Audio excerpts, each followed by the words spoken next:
Hams Group was established in 1994 and remains one of the leading vertical textile manufacturers in the country to date. With indelible as commitment employing highly skilled textile professionals, equipped with the latest machinery and providing outstanding working conditions for all employees. Hams always believes in creating the best products. For about the past 28 years, the continuous endeavor has created excellence for customer satisfaction.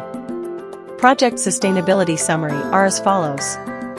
Conventional transportation reduction 99%, stormwater quantity control 100%, heat island reduction 100%, light pollution reduction, potable water savings of 48.2%, energy savings 24%, existing building commissioning implementation, solid waste diverted 96.84%, daylight used in 96.96% working spaces, indoor air quality best management practices, sustainable purchasing policy, green cleaning and green education policy.